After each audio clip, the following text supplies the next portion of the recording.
अस्सलामुअलैकुम, a very very happy Monday to all of you. मैं हूं आपकी होस्ट रिनम फातिमा और आप देख रहे हैं एक नया एपिसोड जी उठा पाकिस्तान का। जी हाँ जनाब, आज जो है वो मंडे का दिन है, यानी कि हफ्ते का आगाज़ है। तो हमारी कोशिश यही होती है कि हम आपको इतना सारा मोटिवेशन दें, इतनी सारी एनर्जी आपके अंदर फिल कर दें कि हमारे साथ साथ आपका हफ्ता भी जो है वो बहुत बहुत अच्छा गुजरे।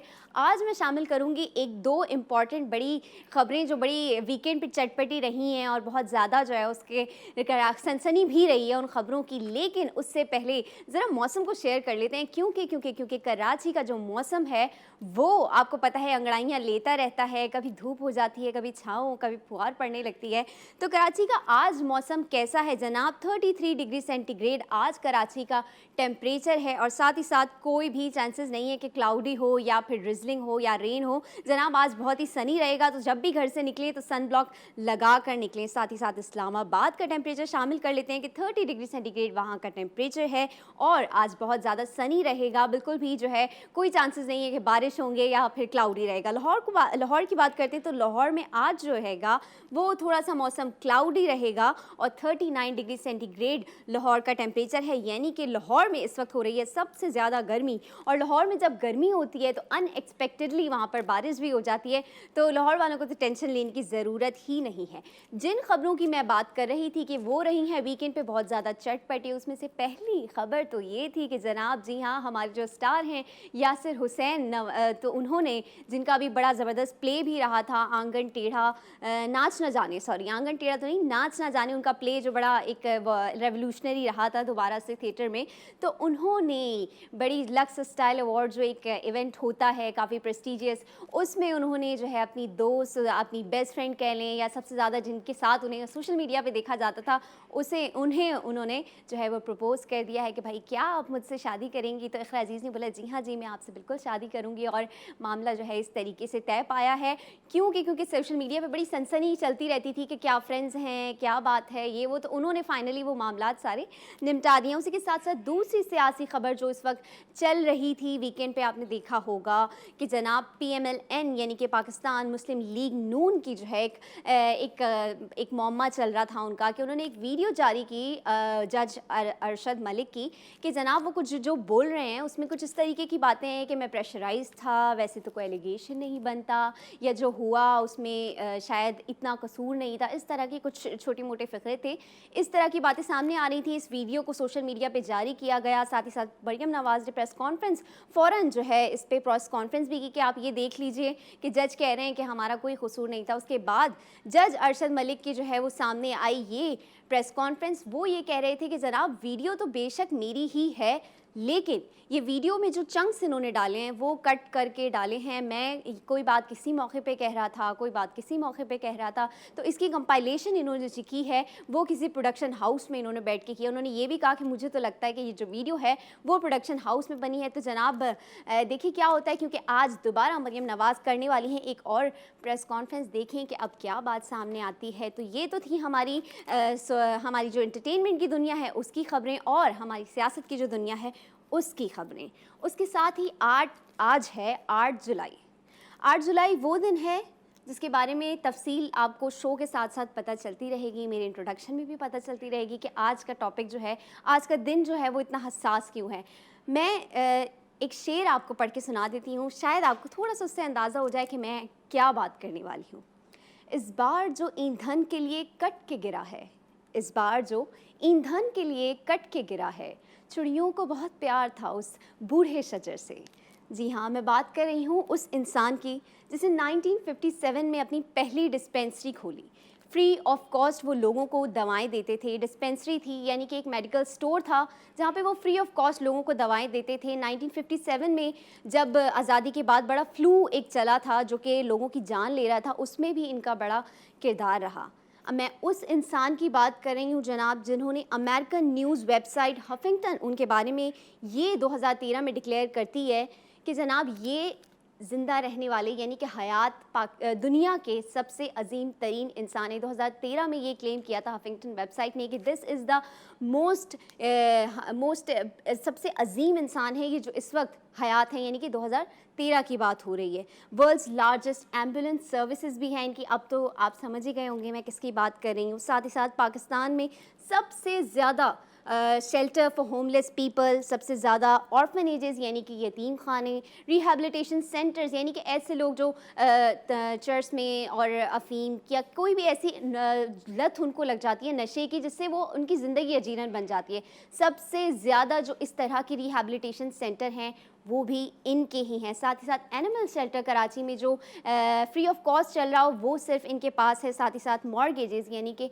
मरने के बाद की जो सर्विसेज होती हैं वो भी ये प्रोवाइड करते हैं सबसे ज़्यादा, यानी कि ऐसे लोगों को उनकी आखिरी मंजिल तक पहुंचाना, उन्हें ख़बर देना जिनका कोई पूछने वाला नहीं है, उन्हें बाइज़्ज़त तरीके से सुपुर्द खाक करना, ये भी इनकी सर्विसेज में शामिल है, जिन्हें बाबाए खिदमत भी कहा जाता है। रिचेस्ट पुअर मैन का खिताब भी इन्हें दिया गया है, एंजल ऑफ मर्सी भी इन्हें कहा जाता है। साथ ही साथ 1988 और 2005 में इन्हें पीस अवार्ड भी दिया गया। साथ ही साथ 1989 में इन्हें निशान इम्तियाज़ से भी नवाजा गया। 1800 से ज़्यादा एम्बुलेंसेज हैं और 20,000 से ज़ायद यतीम बच्चे जो हैं वो इनके अंडर आते हैं, यानी कि उनके जो गार्जियन हैं वो इन्हें कहा जाता है।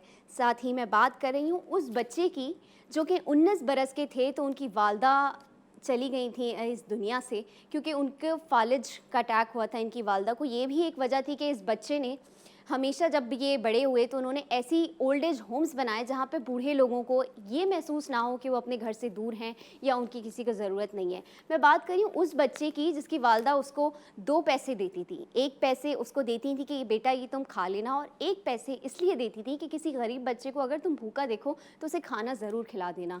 मैं बात कर रही हूँ पाकिस्तान में ऐसे सिर्फ 3 लोग हैं जिन्हें मिलिट्री ऑनर के साथ सुपुर्द खाक किया गया, जिसमें सबसे पहले कायद आज़म मोहम्मद अली जिन्ना थे, दूसरे थे जनरल ज़ियाउल हक और तीसरे, जी हाँ मैं बात कर रही हूँ अब्दुल सत्तार ईधी की। आज 8 जुलाई तीसरी बरसी है बाबाए खिदमत की अब्दुल सत्तार ईधी। तो मुझे सिर्फ ये 2 लाइन्स याद आ रही हैं। आई थिंक ये उनके लिए सबसे बेस्ट, मुझे लगता है ये शेर उन्हीं के लिए लिखा गया है कि ऐसे चलन चलो कि ज़माना मिसाल दे, ऐसे चलन चलो कि ज़माना मिसाल दे, ऐसे मरो कि मौत कहे कौन मर गया। आइए चलकर देखते हैं ये पैकेज। यतीमों को मैं अपने साथ खिलाऊंगा, मैं मस्कीनों को अपने पास सुलाऊंगा। यतीमों को मैं अपने साथ खिलाऊंगा, मैं मस्कीनों को अपने पास सुलाऊंगा। मैं बीमारों की तीमारदारी करूंगा, मैं मुफलिसों की मददगारी करूंगा। मुझे इंसानियत की खिदमत करनी है, मुझे इंसानियत की खिदमत करनी है, मुझे इंसानियत की खिदमत करनी है। और इंसानियत की खिदमत क्या करनी है, ईदी एक नाम नहीं है, ये एक जज्बा है जो मुझ में, आप में और हम सब में जो है वो परवान चढ़ रहा है। और जब इनके जाने के बाद तो इतनी ज़्यादा शिद्दत से हमने ये महसूस किया कि ईदी साहब जो थे, जब जो उनकी ज़िंदगी में हमने रियलाइज़ नहीं किया कि वो कितनी बड़ी हस्ती थे। आज जब वो दुनिया से गुजर गए हैं तो पूरी दुनिया में उन्हें कहा जाता है कि वो बाबाए खिदमत हैं। और ईदी पूरी दुनिया में कहा जाता है कि एक नाम नहीं है, एक शख्स नहीं है, एक शख्सियत नहीं है, बल्कि ईदी एक जज्बा है। आपको आज के शो को मज़ीद आगे बढ़ाते हुए इंट्रोड्यूस करवाते हैं। सोशलिस्ट हैं, एनालिस्ट हैं, एजुकेशनलिस्ट हैं और साथ ही साथ तज्ज़ियाकार भी हैं। आज इनसे बात करेंगे, इनसे कुछ बात होगी सोशल वर्क्स के हवाले से और साथ ही साथ ईदी साहब की ज़िंदगी को भी थोड़ा सा डिस्कस करेंगे। हम आपको इंट्रोड्यूस करवाते हैं मोहम्मद अख्तर आनाई से। अस्सलाम वालेकुम, कैसे हैं आप? वालेकुम अस्सलाम, बिल्कुल ठीक हैं माशाल्लाह, बहुत अच्छा। और आज 8 जुलाई एक ऐसी शख्सियत जो एक इंस्पिरेशन है बिल्कुल हमारी कौम के लिए, बल्कि पूरी दुनिया के लिए, इंसानियत के लिए। मैंने ऐसा शख्स जो है पहले कभी ना देखा जो कि प्योरली किसी लोकल डोनेशन के अलावा, अपनी मदद आपके अलावा कोई काम नहीं करता था। डोनेशंस बहुत लोग चैरिटी करते हैं, मगर ये वो शख्स था, ये वो एनजीओ थी, एनजीओ नहीं कहेंगे, एनजीओ का मतलब होता है नॉन गवर्नमेंट ऑर्गेनाइजेशन। ये वो शख्सियत थी जिसने गवर्नमेंट का काम किया, जिसने इंसानियत की खिदमत की, मज़हब से ऊपर जाकर खिदमत की। बिल्कुल खराजे बिल्कुल तहसीन है, बिल्कुल ऐसा ही है। और मैं हमारे यही लिए बात मैं भी कह रही इंस्पिरेशन हूँ, है, हमारे लिए बिल्कुल लाइफ के लिए इंस्पिरेशन है, हमारे यूथ के लिए, हमारे बच्चों के लिए हम मिसाल दे सकते हैं। जैसे आपने बहुत अच्छी बात की, 2 पैसे, वो पैसा जो होता था, ये जज्बा चाहिए। अगर इसको पैरोकार, ईदी साहब के पैरोकार या उस तरह के लोग कुछ आ गए, ये मुल्क, ये दुनिया जन्नत बन जाएगी। बिल्कुल ऐसा ही है, क्योंकि हम देखते हैं कि काफ़ी सारे लोग हैं ऐसे जो बेशक करते हैं और बहुत अजीम काम करते हैं, लोगों की खिदमत करते हैं, डोनेशंस मांगते हैं, उसके बाद उनको लगाते भी हैं, लेकिन इन तमाम लोगों में अब्दुल सत्तार ईदी वो वाहिद ऐसे शख्स थे जो उसी घर में रहते थे जहां वो तमाम अपने यतीम बच्चों के साथ, जिन्हें वो कहते थे कि मैं आपका वालिद हूं, उनके साथ रहते थे, उन बूढ़े लोगों के साथ रहते थे। बहुत सारी एनजीओज़ और ऑर्गेनाइजेशंस हम देखते हैं, लेकिन हम ये नहीं देखते कि जो अब्दुल सत्तार ईदी ने अपनी पूरी ज़िंदगी उन्हीं लोगों के साथ, उन्हीं लोगों में गुजारी, और आज भी अगर वो सुपुर्द खाक हैं जहाँ वो इस वक्त रेस्ट कर रहे हैं, अपना उनकी जो आखिरी आरामगाह है वो भी ईदी विलेज के अंदर है, यानी कि उस जगह पर है जहाँ पर वही बूढ़े लोग इस वक्त रह रहे हैं। तो कितनी अजीम बात है ना कि वो जाने के बाद भी उन्हीं लोगों के बीच में मौजूद हैं। बिल्कुल, उनका तो ज़िंदगी का नस्ब-ओ-लैन ये था, यानी कि उनकी परवरिश देखें। अगर आपने माशाल्लाह बहुत अच्छी काफ़ी तफसील बता दी और सब लोग जानते हैं, मगर यकीन कीजिएगा उन्होंने खिदमत, यानी पैदा हुए, उनके वालिद साहब भी नहायत मुखलिस और ख़िदमत गुज़ार टाइप के लोग आदमी थे। उनकी वालदा के बारे में कहा जाता है कि वो भी बहुत ज़्यादा खिदमत करती थी, घर से उनकी परवरिश ऐसी थी।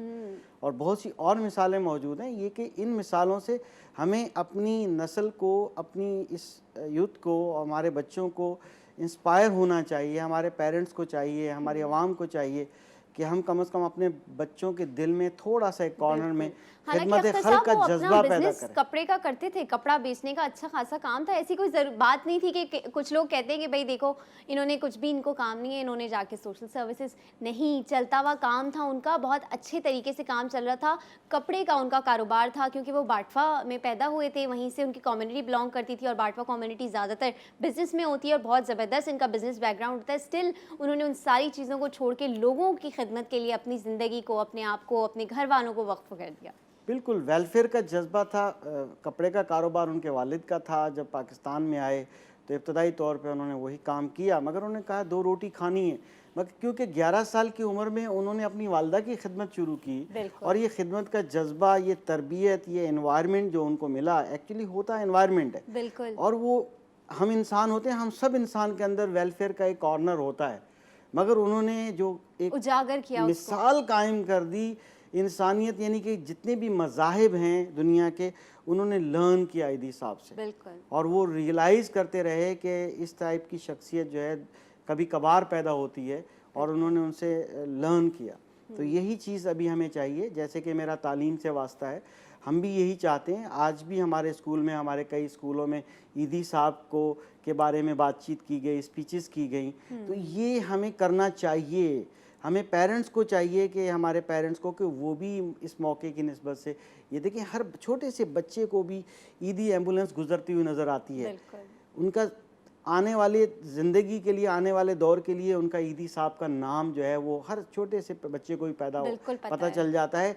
क्यों ना वालिदैन उनको उससे ये बताएं कि ये ईदी साहब का कारनामा है, जो दुनिया में सबसे बड़ी ये सर्विस थी। इसके अलावा बहुत सी सर्विसेज थी, आपने माशाल्लाह सारी तफसीलात बता दी।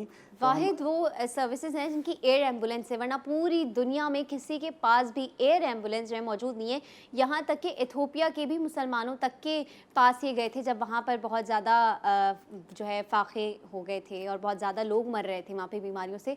तो पाकिस्तान से बाहर जाकर भी इन्होंने इंसानियत की खिदमत की। ऐसा नहीं था कि सिर्फ पाकिस्तानियों के लिए थे, ऐसा नहीं था कि सिर्फ मुसलमानों के लिए थे, तमाम इंसान, तमाम अल्लाह की मखलूक के लिए, जानवर ले लें आप, आप बच्चे ले लें, बूढ़े ले लें, उनका मज़हब वो नहीं पूछते थे कि आप मुसलमान हैं या नहीं हैं, आप पाकिस्तानी हैं या नहीं हैं। तो हमारे अंदर आज इतनी नफ़रत क्यों भर गई है? हम किसी से भी मिलते हैं तो हम पहले ये देखते हैं तुम पाकिस्तानी, अगर हम बाहर होते हैं तो सबसे पहले हम देखते हैं पाकिस्तानी हो या नहीं हो। पाकिस्तान में होते हैं तो फिर हम देखते हैं तुम सिंधी, बलूची, पंजाबी, पख्तून हो या नहीं हो। उसके बाद मज़ीद हमारी जो है एक और क्लासिफिकेशन इतनी ज़्यादा हमारी हो गई है कि तुम भी उसी पॉलिटिकल पार्टी को सपोर्ट करते हो या नहीं करते हो, तुम हमारे ही फ़िरक़े से हो या तुम किसी और फ़िरक़े से हो। हम क्यों इतने फ़िरक़ों में बटे हुए हैं? मैं आपको एक बात बताऊं कि 2014-2015 में रॉबरी हो गई थी। एधी सेंटर जैसी जगह जो लोगों की खिदमत करते हैं, वहाँ पर भी रॉबरी हो गई थी। तो उनका जब उन्होंने प्रेस कॉन्फ्रेंस की, जब मीडिया उनके पास पहुँचा कि भाई आप क्या कहना चाहेंगे अब्दुल सत्तार ईदी साहब, आपके साथ, आप तो लोगों की खिदमत के लिए करते हैं और आपके यहाँ रॉबरी हो गई है। तो उन्होंने ये कहा, नहीं मैं कुछ भी नहीं कहना चाहता, मैं जिसने रॉबरी की है उसे ये पैगाम देना चाहता हूँ कि अगर कभी भी ज़िंदगी में तुम इस काम से थक जाओ या तुम्हें लगे कि अब तुम्हारा कोई नहीं है तो तुम एधी सेंटर आ जाना, हम तुम्हें ज़रूर जगह देंगे और तुम्हें हम ज़रूर पनाह देंगे। कितनी खूबसूरत बात है। हम तो बदले की आंख में जल रहे होते हैं कि बस कहीं से मिल जाएं और हम तो अपना बदला ले लें। बिल्कुल कितने सही, अजीम बिल्कुल इंसान सही थे वो। फरमाया। देखिए, ये आपने एक बड़ी अच्छी बात कही कि हम बट के रह गए, ना सिर्फ मज़हब मगर फ़िरक़ों में बट के रह गए बिल्कुल। और वो हमारे लिए लेसन है। आप यकीन कीजिएगा, उन्होंने देखें, दीन इस्लाम नो डाउट के मज़ाहिब में सबसे ऊपर का मज़हब है जो पूरी हयात का निज़ाम हयात देता है, उसमें तमाम ये तर चीज़ें हैं, मगर उसमें भी तो हकूक़ुल अल्लाह और हकूक़ुल अबाद है ना।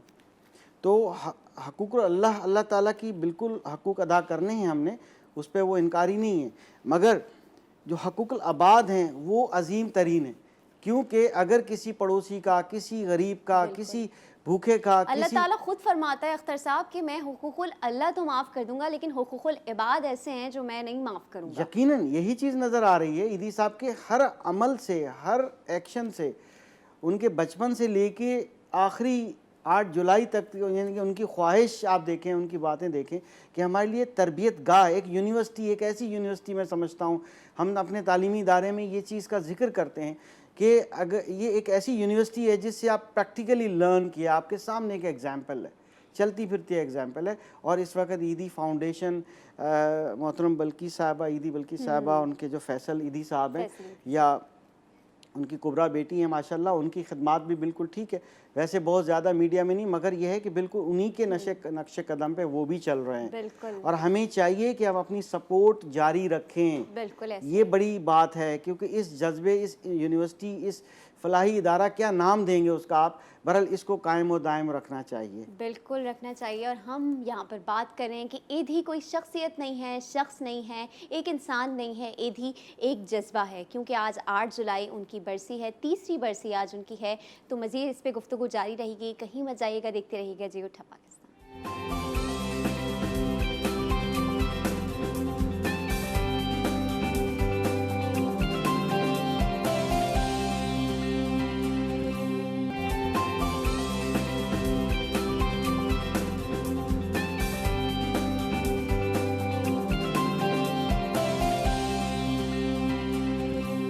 Welcome back. आज 8 जुलाई अब्दुल सत्तार ईदी की बरसी आज मनाई जा रही है, आज उनकी तीसरी बरसी है। हमारे भी शो में यही टॉपिक है, हम भी उन्हें ही डिस्कस कर रहे हैं, क्योंकि वो सिर्फ एक टॉपिक नहीं है, वो एक जज्बा है, एक फीलिंग है और एक पूरी समझें कि एक उनकी ज़ात में या उनकी लाइफ में एक पूरी ऐसी लर्निंग है कि शायद अगर उनकी सिर्फ लाइफ को भी स्टडी किया जाए तो शायद पूरी ज़िंदगी छोटी पड़ जाएगी, इतनी लर्निंग्स उनकी लाइफ में मौजूद हैं। हमें इस वक्त ज्वाइन किया है आयशा खान ने। अस्सलाम वालेकुम आयशा, कैसी हैं आप? कैसे रहना? ठीक ठाक। आयशा के लिए बताऊं कि भाई आयशा जो है वो सोशल वर्कर हैं, मोटिवेशनल स्पीकर हैं, डिफरेंट मीडियम्स पे आप देखते रहते हैं कि आयशा की स्पीचेस भी आती रहती हैं, आयशा के इंटरव्यूज़ आते रहते हैं। तो अब आयशा से बात को कंटिन्यू करेंगे। आयशा, सोशल वर्क की बात हो रही है, आप खुद भी एक सोशल वर्कर हैं, ये बताइएगा, क्योंकि आज अब्दुल सत्तार ईदी साहब की बरसी भी है, तो क्या सेटिस्फेक्शन मिलती है एक इंसान को जब वो कोई सोशल काम करता है, उसका पॉजिटिव इम्पैक्ट आता है, क्या सेटिस्फेक्शन, क्या फीलिंग्स होती है? ये देखिए, हर एक को नसीब नहीं होता है कि ये जज्बा, ये अल्लाह मियाँ जो है ना मुंतखब करते हैं लोगों को जो इंसानियत की खिदमत करते हैं, क्योंकि वो अल्लाह के नज़दीक बहुत प्यारे होते हैं, उनके बहुत अहम बंदे होते हैं जिनके हिस्से में ये खिदमत का काम आता है। बिल्कुल ऐसे ही। और बेसिकली नॉर्मल लोग उस जज्बे को समझ नहीं सकते हैं। जो सिलेक्टेड लोग होते हैं उनकी ज़िंदगी का मकसद ही, जैसे कि फ़ौज में होते हैं, फ़ौज में जो लोग होते हैं, हम आम लोग सोचें तो हम सोचते हैं कि यार हम तो ये जॉब नहीं, और उनका जो एक जज्बा है वो है ही ये कि कुछ हो और हम भागें। उनकी ब्रॉटअप ही दूसरा होता है, उनका ज़हन ही दूसरे तरीके का होता है। और सेटिस्फेक्शन की जहाँ तक बात है कि हाँ, छोटा मोटा जब हम रहना नॉर्मल लोग भी किसी की मदद करते हैं और उनके चेहरे पे जो खुशी और इत्मीनान होता है, तो हम वो फील कर सकते हैं कि हमें कितनी सुकून मिलता है कि वो कितना खुश हुआ बिल्कुल। कुछ भी देख करके। एक तो नॉर्मल बात है, और ईदी साहब का तो खैर कहना ही क्या है, वो तो चिराग दिखाना है सूरज को। ऐसी बात है कि उनके बारे में क्या कहा जाए। जैसे कि उन्होंने अपनी पूरी ज़िंदगी इसमें इंसानियत के लिए वक्फ कर दी। ऐसा तो खैर बहुत मुश्किल है दूसरे ममालिक में, इंडिया और में उन्हें जानती आपको हूँ पता है मैं। पॉलिटिकल का भी बड़ा सामना बहुत था, सामना क्लर्गी था। का बहुत सामना था। क्लर्गी यानी कि मज़ाहिब के जो लीडर्स होते हैं, डिफरेंट डिफरेंट फ़िक़ों के आपको पता है लीडर्स होते हैं, वो भी उन्हें बड़ा इन्फ्लुएंस करते थे कि नहीं आप हमारी तरफ आ जाएं, आपका तो फ़िक़ा ये है, आप इस तरफ आ जाएं, आप इस तरफ आ जाएं।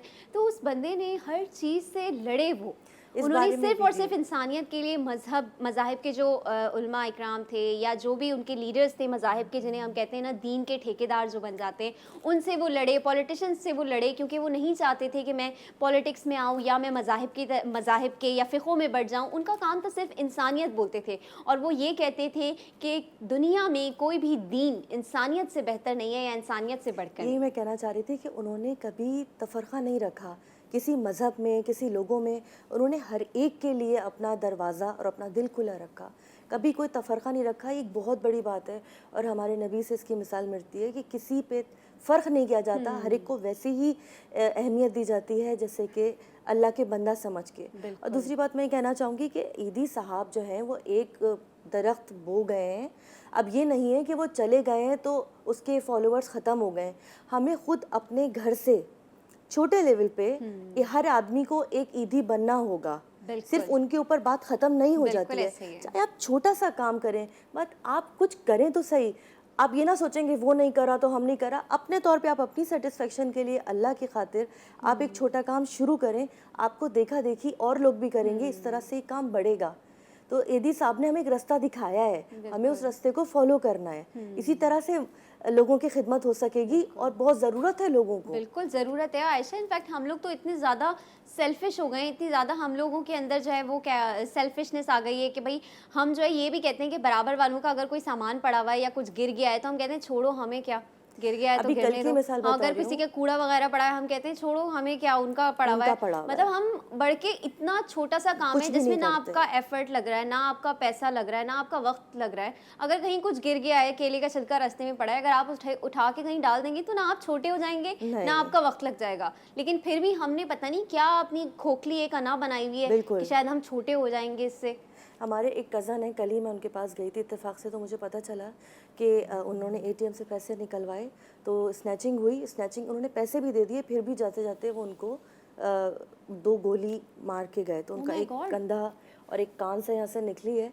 तो वो इतनी देर तक सड़क पे रहे, लेकिन लोगों का मिजाज देखें कि वही बात आती है कि कोई मदद नहीं करना चाहता। जब तक एम्बुलेंस नहीं आई, he was still at the road, और वो उनकी कोई मदद दूर से देख के चले जाते हैं। कुछ तो देखें, हमारे पुलिस या हमारे दूसरे लोगों ने भी डरा बहुत दिया है, ठीक है, कि लोग डरते ज़्यादा है मदद, और जिनसे पुलिस वालों को हमें बनाया गया हमारी हिफाजत के लिए, आवाम सबसे ज़्यादा उन्हीं से डरती है। तो ऐसा नहीं होना चाहिए। और उसके बाद वो खैर अब्बासी शहीद वगैरह ले गया, उनका वो हुआ। लेकिन आप ये देखें कि अभी भी छिपा है, सैलानी वेलफेयर है, ये बहुत अच्छा काम कर रहे हैं। और ईदी साहब की तो क्या ही बात थी, ये एम्बुलेंसेज ये सब, एक तो फ़ौरन एड के लिए भी लोग जाते हैं, बड़ी एफर्ट करते हैं। आपको पता है ये लोग अपनी लाइफ नहीं गुजारते, ये दूसरे लोगों की लाइफ गुजारते हैं। ये तो रुतफावती इंडिया में, तो उन्होंने अपनी पूरी ज़िंदगी वहाँ पे जो कोविड के मरीज़ थे उनके साथ रह के उनको सही पूरी लाइफ उन्होंने गुजार दी।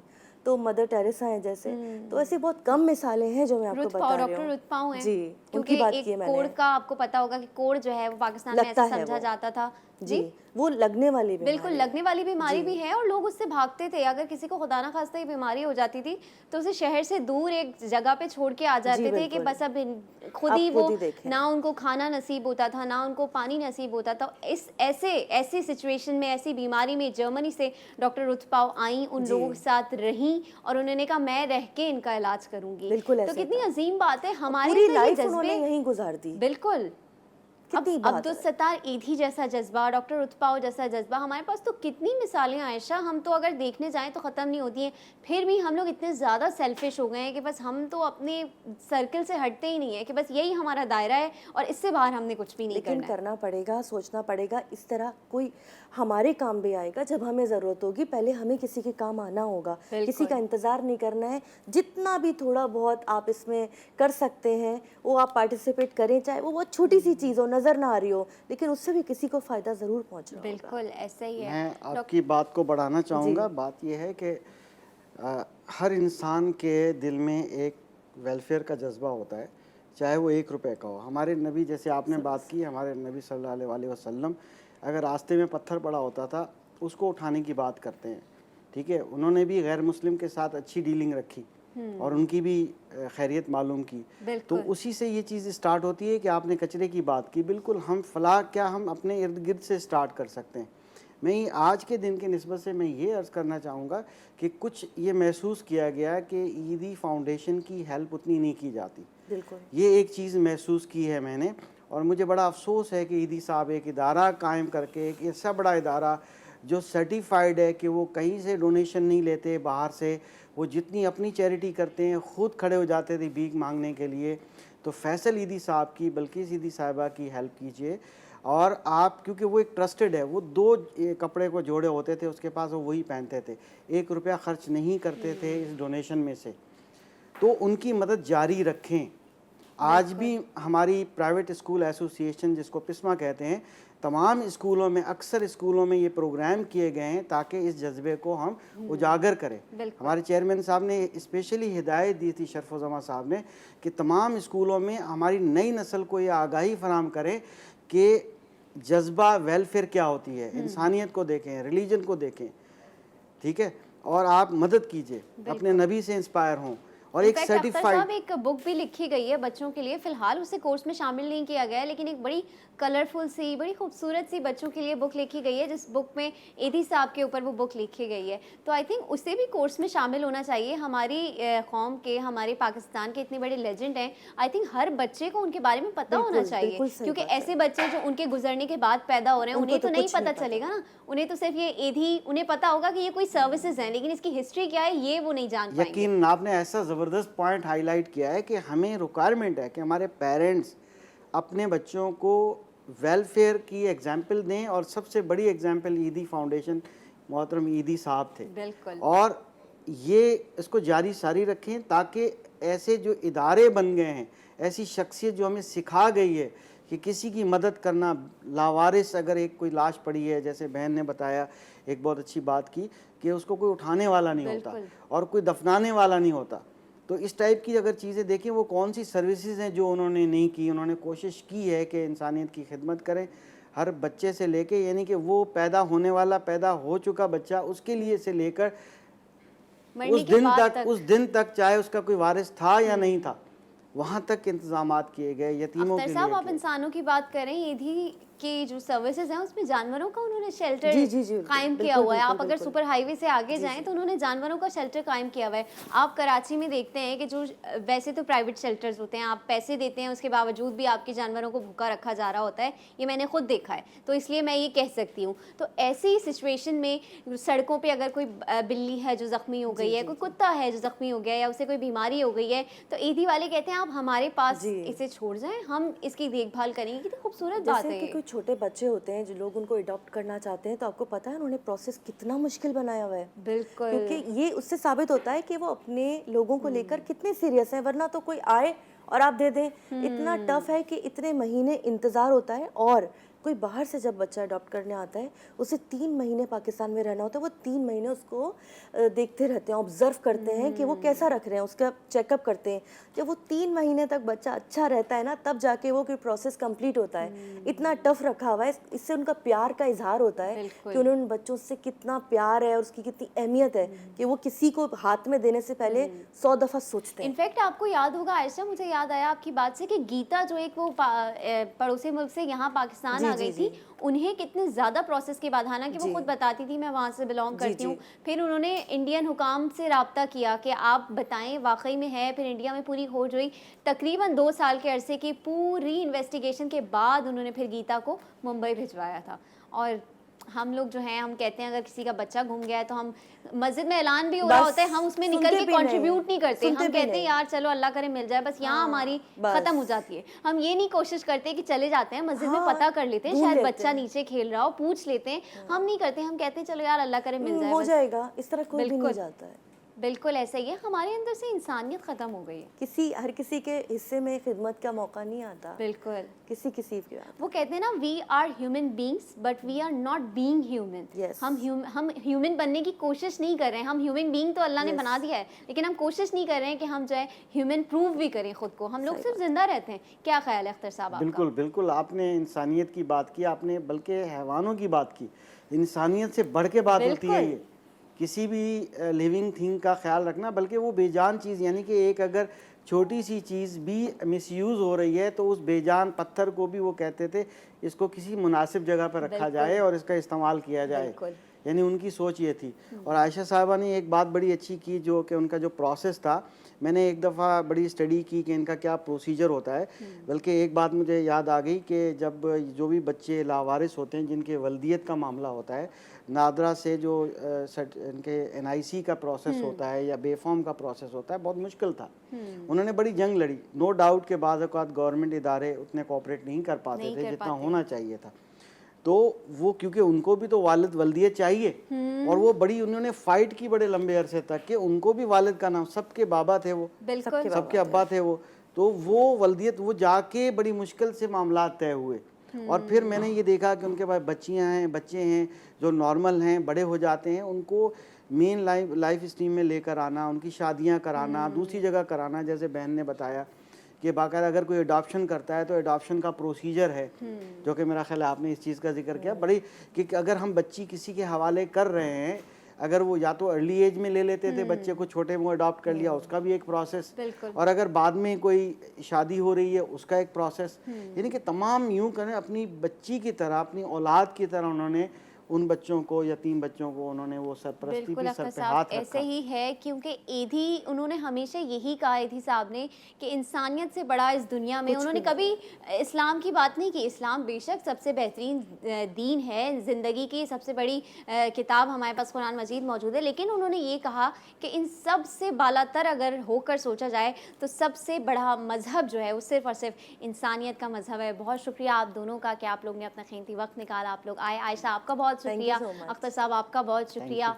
आज क्योंकि 8 जुलाई अब्दुल सत्तार ईदी साहब की तीसरी बरसी आज मनाई जा रही है, यहाँ पर हमारे एक छोटे से ब्रेक का टाइम आया है। मैं थोड़ी सी इमोशनल हो गई हूँ, क्योंकि हम लोग इतने ज़्यादा सेल्फिश हो गए हैं, इतने ज़्यादा सेल्फिश हो गए हैं कि हम जो है ना अपनी ज़ात के आगे नहीं सोचते हैं। तो जब अब्दुल सत्तार ईदी साहब की बात आती है तो मैं ये भी देखती हूँ कि अब जो हुकूमत है उसमें हमने ये भी देखा कि भाई अगर किसी मंसूबे के बीच में ईदी के सेंटर्स आए तो उसे भी मिसमार कर दिया गया। तो मुझे लगता है इसको थोड़े बेहतर अंदाज में अगर किया जाता तो ज़्यादा मुनासिब होता, लेकिन खैर क्या कह सकते हैं। लेकिन अपनी जानिब से अपने बच्चों को जो आपके घर में मौजूद हैं, या अगर कोई बच्चे आपके घर पढ़ने आते हैं, या आपके ख़ानदान के कोई भी बच्चे हैं, उन्हें ज़रूर आगाह कीजिएगा कि अब्दुल सत्तार ईदी कितने अजीम इंसान थे और उनकी क्या क्या खिदमत थी। यहाँ वक्त हुआ एक छोटे से ब्रेक का, कहीं मत जाइएगा, देखते रहिएगा जी उठा पाकिस्तान।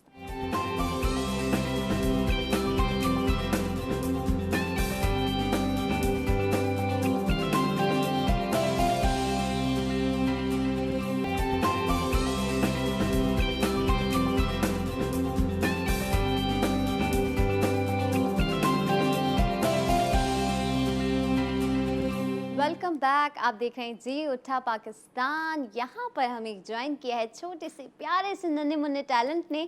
आपको हम इंट्रोड्यूस करवाते हैं इस नन्हे मुन्ने 9 साल के बच्चे से जो कि कीबोर्ड बजा लेते हैं और आज ये बजाएंगे दिल दिल पाकिस्तान। अभी हमने देखा दिल दिल पाकिस्तान के जो लिरिसिस्ट थे नासिर नाइक साहब, उनकी भी जो है वो डेथ हो गई थी।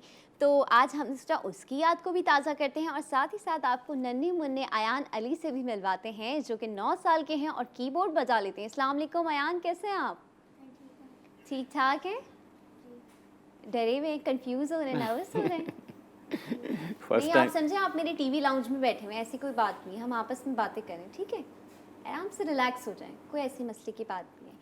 अच्छा जी, इसी के साथ साथ जनाब जब छोटे छोटे बच्चे आते हैं तो मुझे बहुत अच्छा लगता है पर्सनली कि उनके जो टीचर्स होते हैं वो उन्हें इस हद तक सपोर्ट करते हैं कि जब बच्चे ऐसे शोज़ पे आते हैं तो उनका कॉन्फिडेंस बूस्ट अप करने के लिए, उन्हें थोड़ा मज़ीद इंगेज करने के लिए, उनके टीचर्स भी उनका मोराल हाई करने के लिए साथ आते हैं। तो आज हमारे पास अयान के टीचर भी मौजूद हैं जिनका नाम है आमिर अली जीवानी, जो कि पिछले 30 साल से म्यूज़िक की फील्ड में है। अस्सलाम वालेकुम आमिर, कैसे हैं आप? अल्लाह का शुक्र, आप सुनाएं? ठीक ठाक है? ठीक ठाक। 30 साल की उम्र से मतलब आप 10 साल उम्र के से थे? नहीं, मतलब 30 इयर्स हो गए हाँ, टोटल। मतलब 30 साल जो 30 साल आपको हो गए तो आप 10 साल की उम्र से ही शुरू कर दी थी क्या म्यूजिक? हाँ, मतलब 18 इयर्स का था मैं जब। 18 इयर्स के थे? हाँ। माशाल्लाह, आप तो बड़े यंग लग रहे हैं, आप तो नहीं। लग ही नहीं रहे हैं, आप 50 की दहाई में म्यूजिक पहुंचने तो वाले। आदमी हाँ यंग लगता बिल्कुल, है क्योंकि वो तो रूह की ग़िज़ा है, हाँ। मौसीकी रूह की ग़िज़ा है, आपको जो है वो आप उससे जवान रहते हैं। अयान तो भाई बहुत ज़्यादा शर्मा रहे हैं, अयान के अंदर टैलेंट कैसे एक्सप्लोर किया कि ये कीबोर्ड बजा सकते हैं? टैलेंट इसने, इनकी मदर ने मुझे कॉल किया था, इसको ये इंस्पायर हुआ था, इसकी फ्रेंड से ना, अर्शिया इसकी फ्रेंड है, वो ड्रम बजाती है। Oh wow. तो ये उससे इंस्पायर होकर इसने कहा कि मुझे भी सीखना है। तो इस तरह से फिर उनकी मदर ने मुझे कॉल किया, फिर मैंने स्टार्ट किया इनको सिखाना। तो इसने बहुत जल्दी पिक किया है। रियली? हाँ, फ्यू मंथ्स हुए हैं अभी इसको अच्छा। स्टार्ट हुए, तो इसने काफ़ी मतलब इम्प्रूव किया जल्दी, तो क्योंकि ये इसको शौक बहुत था ना, इसको खुद को भी बहुत शौक था। ये तो है, जब आपको खुद शौक खुद होता है तो शौक आप होता है। ज़्यादा आसानी से हाँ, चीज़ों को इसमें ग्रैब आप कर लेते ज़बरदस्ती हैं। नहीं कर सकते म्यूजिक बिल्कुल में। ऐसे ही है। अच्छा ये बताइएगा, जब ये बजाते थे इन्हें मुश्किल नहीं लगता था कि यार मैं तो नहीं, अभी ABCD वाली उम्र में ये क्या सारे इनको गामा तो वाला? बड़ा इजी लगता था, ये तो बड़ा आराम से मतलब अच्छा। फौरन पिक करते थे और सीख लेते थे फौरन ना। ज़बरदस्त। अयान, आपको मुश्किल लगता था बजाना पियानो? नहीं, अगर सीख लेते हैं तो इजी लगता है। सीख लेते तो इजी लगता है। अयान ने नाश्ता नहीं किया है, अयान की आवाज़ क्योंकि नहीं इससे निकल रही पहले है। ये ऑलरेडी म्यूजिक में ये फ्लूट बैंड में भी था, ये फ्लूट प्ले अच्छा, करता था ये वाओ, फ्लूट फ्लूट बैंड में। प्ले तो इस करते थे म्यूजिक से स्कूल में? इसका हाँ, इनके स्कूल में, हाँ, तो ये पहले से ही इनको मतलब म्यूजिक का था इनको ना। ओके। तो इसलिए अयान के इनको- घर में कोई म्यूजिक बजाता है? नहीं, कोई भी नहीं बजाता, तो फिर कैसे शौक है अयान को? मैं अपनी फ्रेंड अर्शिया से इंस्पायर हुआ था कि मुझे भी म्यूज़िक स्टार्ट करना चाहिए, तो मैंने कीबोर्ड से स्टार्ट किया। ओके, कीबोर्ड क्यों सिलेक्ट किया अयान ने? जोर से बोले ना अयान, नाश्ता नहीं किया आपने?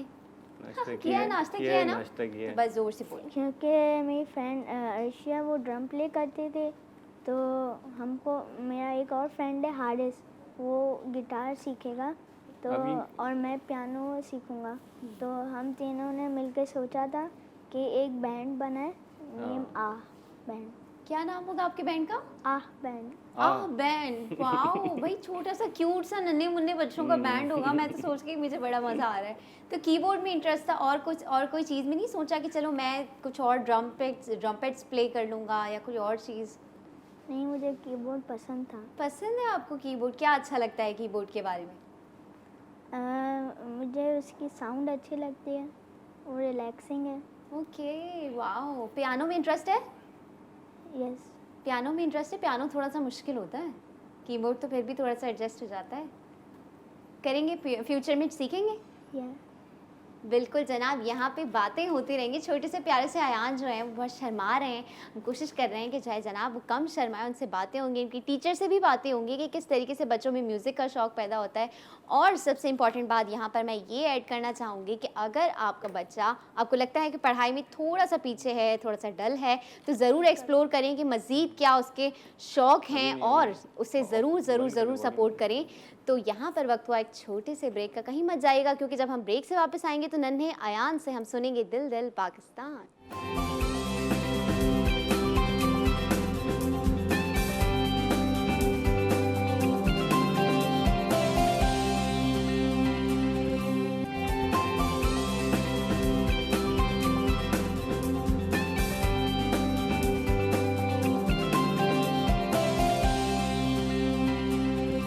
Welcome back. ब्रेक से वापस आ चुके हैं नन्हे अयान से। आज हम सुन रहे हैं दिल दिल पाकिस्तान। जी Ayan, floor is all yours.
ज़बरदस्त, it was so beautiful Ayan. और मैं तो इतने आराम से मज़े से गा रही थी, ज़बरदस्त। मैंने आपके साथ बीट्स भी मैच कर ली।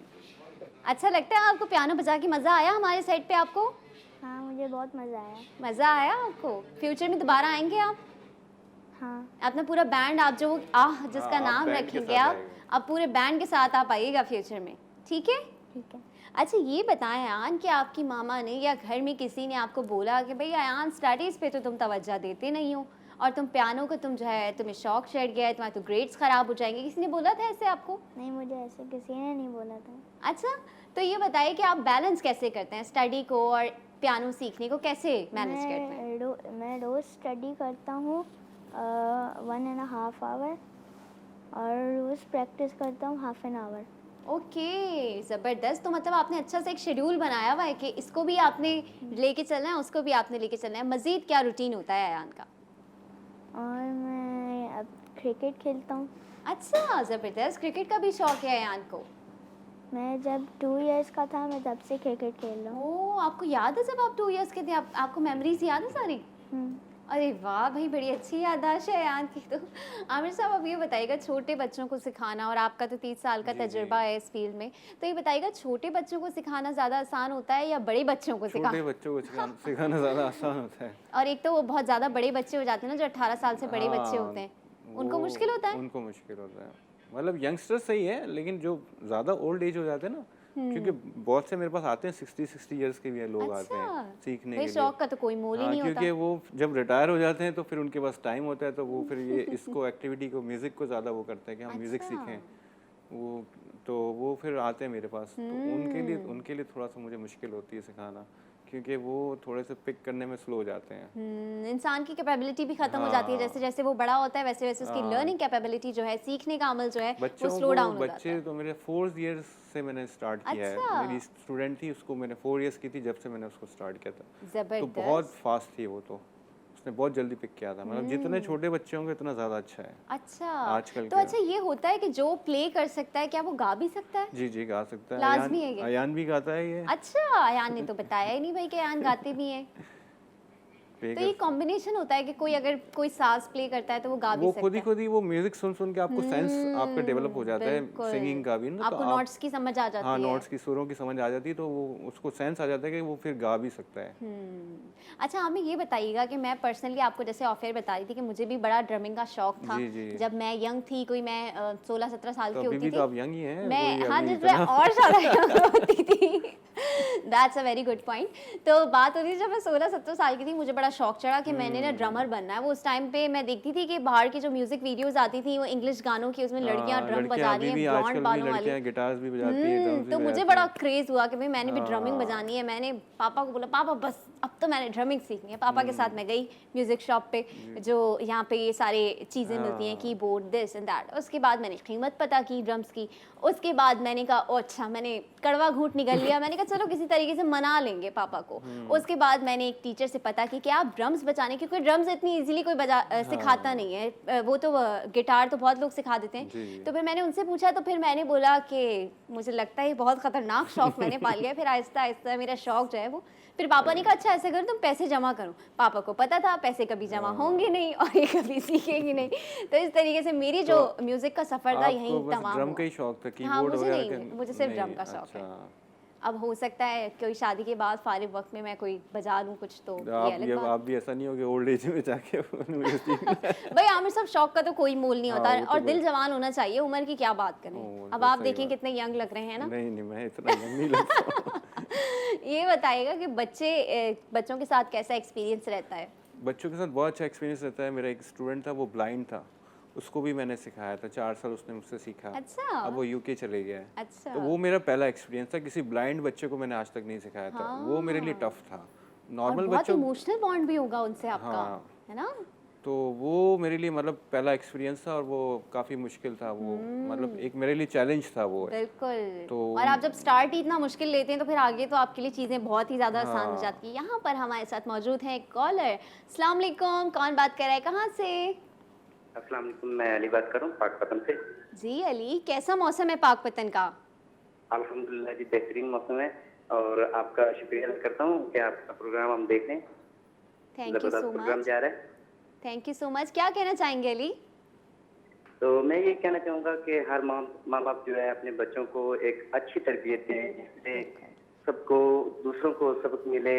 जो बच्चे आज हमारे मुल्क में इतने नाअहल हो जाते हैं, बिल्कुल माँ बाप की फरमाबरदारी नहीं करते, बात नहीं मानते, इन जैसे माँ बाप जो है इनसे सीखना चाहिए, इस बच्चे से सीखना चाहिए। कितना क्यूट सा बच्चा बैठा है और समझदार बच्चा बैठा है। तो मैं सब माँ बाप को यही कहना चाहूँगा कि अपने बच्चों को तरबियत दीजिए, अपने बच्चों को पढ़ाएं लिखाएं, क्योंकि अनपढ़ बच्चे का कोई मुस्तकबिल नहीं है। बिल्कुल हमारे ऐसे मुल्क ही है। में आज काफी बच्चे जो हैं जो स्कूल नहीं जा सकते बेरोजगारी की वजह से। तो हमें उनको देखना चाहिए, सपोर्ट करनी चाहिए, उनकी हेल्प करनी चाहिए। बिल्कुल करनी और चाहिए basically अली, और आप मैं- अपना भी कंट्रीब्यूशन दिएगा। जी, मैं अपना यही कहना चाहूँगा कि मैं एक बच्चे को, जी, मैं अपने एक बच्चे की जिम्मेदारी मैंने खुद उठाई हुई कि मैं उसकी माशाल्लाह। तरबियत भी करता हूँ और उसकी स्कूल फीस हर चीज़ जो है वो खुद अदा करता माशाल्लाह, हूँ। बहुत नहीं, बहुत अच्छा काम करते हैं आप। और आज तो ईदी अब्दुल सत्तार ईदी साहब की बरसी भी है, तो अली मैं तो आपको ख़ास करके खराज तहसीन पेश करूंगी, क्योंकि हम लोग इतने ज़्यादा सेल्फिश हैं कि अपनी ज़ात से बाहर झांकते ही नहीं है। तो आपने एक बच्चे की जिम्मेदारी उठाई हुई है, उसके आप देखभाल करते हैं, तरबियत करते हैं, तो बहुत जो है आपको मुबारक हो ये चीज़ भी। और आप इसको ज़रूर आगे लेके चलिएगा, 1 से 2, 2 से 3, और जितना आपसे हो सके वो करिएगा। बिल्कुल जनाब, अली पाकपतन से कॉल कर रहे थे, उन्होंने बोला कि बच्चों को जो है अच्छी तरबियत देना बहुत ज़रूरी है। बच्चों को, बच्चे जो है, ये बच्चा आया हुआ है, ये बहुत अच्छा है, उसको सपोर्ट कर रहे हैं। तो मैं भी माँ बाप से यही कहना चाहूँगी कि बच्चों को हम जब छोटी छोटी चीज़ें सिखा रहे होते हैं कि भाई कोई बाहर आया है तो बोल दो मम्मी नहीं है, बोल दो पापा नहीं है, या पापा सो रहे हैं, तो हम खुद उन्हें झूठ बोलना सिखा रहे होते हैं। हम खुद बच्चों को ऐसी बातें उनसे करते ही नहीं है कि उनकी एक प्रोडक्टिव लर्निंग हो, या उनकी जो एक मेंटल डेवलपमेंट है वो किसी पॉजिटिव डायरेक्शन में जाए। क्यों? क्योंकि हम पहले देखते हैं कि नानी दादी हमारे साथ रहती थी, जॉइंट फैमिली का कॉन्सेप्ट था, तो वो बातें बताती रहती थी कि बेटा जब हम छोटे थे तो इस तरह से होता था, आप लोग तो बहुत अच्छे हो, आप लोगों के पास लाइट है, हम तो जो है लालटेन में पढ़ा करते थे, और कभी कभी तो लाइट वो लालटेन भी बंद हो जाती थी, फिर मोमबत्ती का ज़माना था, इस तरह की बातें नानी दादी करती थी। आज के दौर में उनसे ऐसी बातें करने वाला कोई भी नहीं है, क्योंकि जॉइंट फैमिलीज़ का सिस्टम ख़त्म हो गया। ठीक है, वक्त की हर चीज़ ज़रूरत होती है, लेकिन जब भी टाइम मिले अपने बच्चों को अच्छी चीज़ों के बारे में बताएं, अपने मुल्क के बारे में अच्छी चीज़ों के बारे में बताएं। जैसे अब्दुल सत्तार ईदी साहब हैं, उनके बारे में बताएं, डॉक्टर उत्पाव हैं, उनके बारे में बताएं। जितना ज़्यादा हो सके बच्चों को ये मत बताएं कि ये ना करो या ऐसे ना बनो, बच्चों को ये बताएं कि उन्हें क्या करना चाहिए या कैसा बनना चाहिए, क्योंकि आप बच्चे की जो है ना अनकॉन्शियस और सबकॉन्शियस को भी खुद डेवलप कर रहे होते हैं। यहाँ पे बात करते हैं हम अयान से। अयान, आपको पता है अब्दुल सत्तार ईदी कौन थे? हाँ, मेरे बाबा ने बताया था कि वो उनने दिल दिल पाकिस्तान लिखा था, क्या बताते थे बाबा? कि उनने दिल दिल पाकिस्तान लिखा था। नहीं, अयान, अब्दुल सत्तार ईदी जो थे वो हमारे जो है बाबा खिदमत, उन्होंने अपनी पूरी लाइफ पाकिस्तान में लोगों की खिदमत करने में गुजारी, लोगों के अच्छे काम किए, एनिमल्स के लिए बहुत अच्छे अच्छे काम किए। तो अब आज आप जब घर जाइएगा तो अब्दुल सत्तार ईदी के बारे में अपने मामा बाबा से पूछिएगा। डन है? पक्का प्रॉमिस है ये? अयान पूछेंगे आज? हाँ। सही है। अगर मामा बाबा बिजी हो तो आप अपनी टीचर से पूछ लीजिएगा। डन हो गई भाई, लॉक हो गई है ये बात, ठीक है। आमिर साहब, आप भी इन्हें ज़रूर बताइएगा, क्योंकि बच्चे ये तो क्योंकि बहुत छोटे हैं अभी, तो बच्चों को हमें हमारा ही फ़र्ज़ है ना, अब हम ही बताएंगे इन बच्चों को, और कौन बताएगा। सही बात है। आप बताएं कि बच्चे जो छोटे छोटे आपके पास आते हैं, आपको क्या लगता है कि आजकल के जो बच्चे हैं, जो यंग जनरेशन अब आ रही है, उसका मेंटल जो स्टेटस है वो किस तरफ ज़्यादा है?